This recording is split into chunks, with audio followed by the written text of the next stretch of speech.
시청자 여러분 안녕하세요. 김동수입니다. 이 시간에는요 8월 15일자 매일경제 오피니언을 소개해 드리고요 논평을 해 드리겠습니다.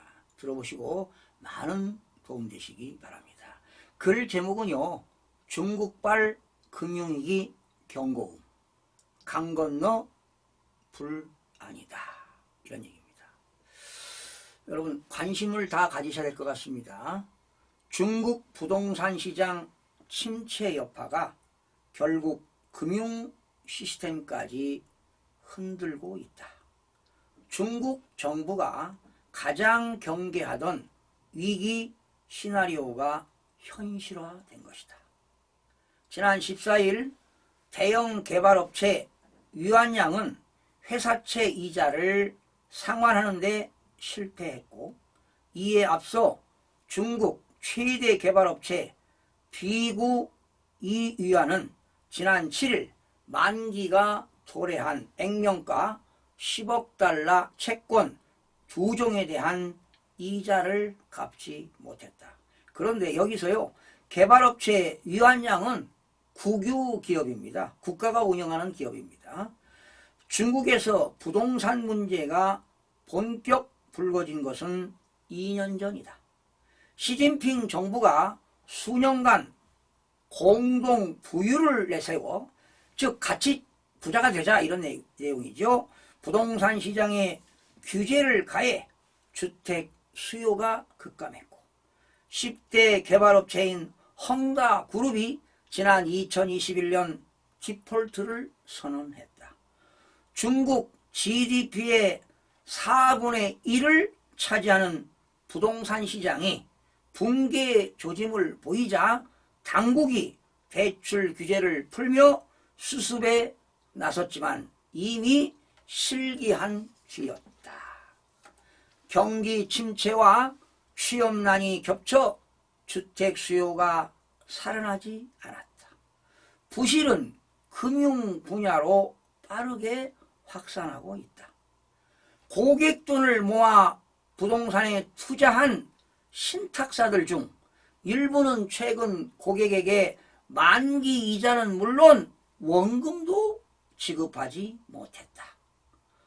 중국 금융당국은 15일 정책 금리를 0.15%포인트 인하하며 대응에 나섰지만 부동산 분야 부채 규모가 워낙 커 언발에 오줌 누기라는 게 시장의 반응이다.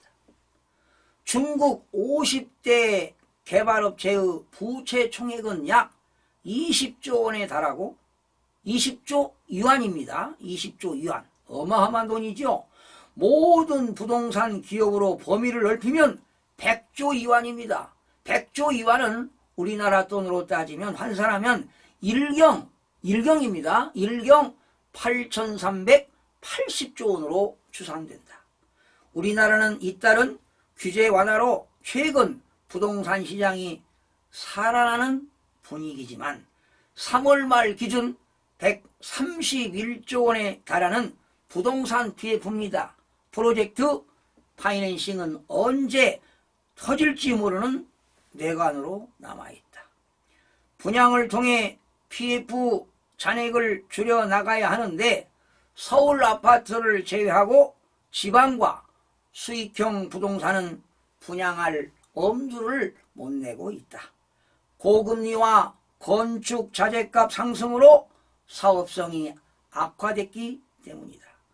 중국 부동산 위기가 중국판 리먼 브러더스 사태로 확산될 경우에는 자본 유출과 외환시장 불안, 금리 인상 압박으로 이어져 한국 경제 전반에 충격을 줄 수 있다. 정부는 2008년 겪었던 위기를 거울 삼아 최악의 상황을 가정한 대책을 마련해야 한다. 특히 주택 수요를 살리면서 부채 총액을 관리하는 정교한 접근이 필요하다. 참 어려운 얘기지만 당연한 얘기 아니겠습니까? 어떻게 들으셨습니까, 여러분? 지금요 중국 부동산 개발업체들이 채무 불량이죠. 디폴트입니다.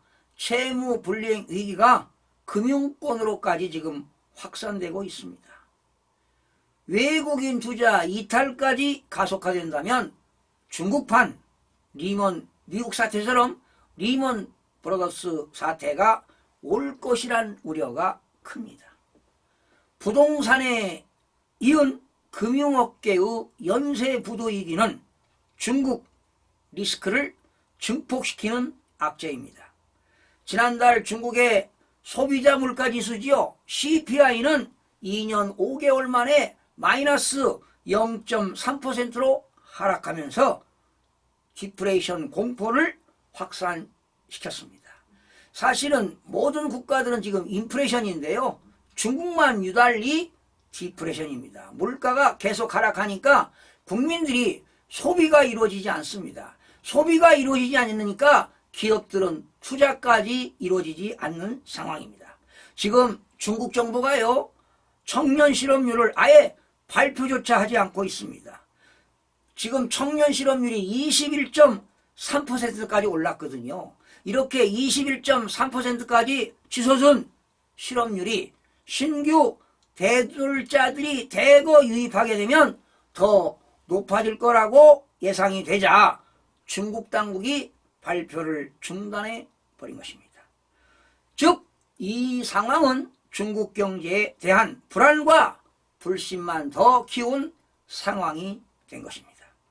중국의 금융위기가 현실화하면서 실물 경제까지 흔들리게 될 경우 그 여파는 고스란히 한국으로 밀려올 수밖에 없습니다.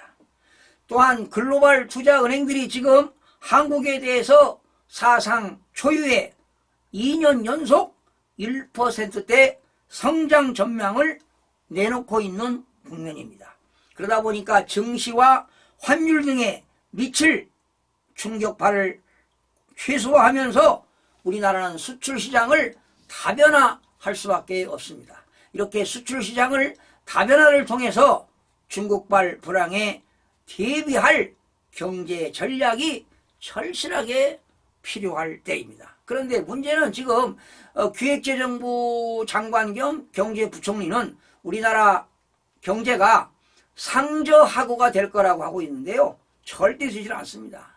상저하저입니다. 갈수록 경제 성장률은 떨어지고요. 수출도 줄어들고 지금 악재들이 너무나 많이 쌓여있기 때문에 이렇게 중국발 불황에 대비해서 경제 전략을 정말 세밀하게 짜야 할 시기라고 봅니다. 시청해주신 여러분 고맙습니다. 여러분들의 구독과 좋아요를 눌러주시면 저에게는 큰 힘이 되겠습니다. 여러분 고맙습니다.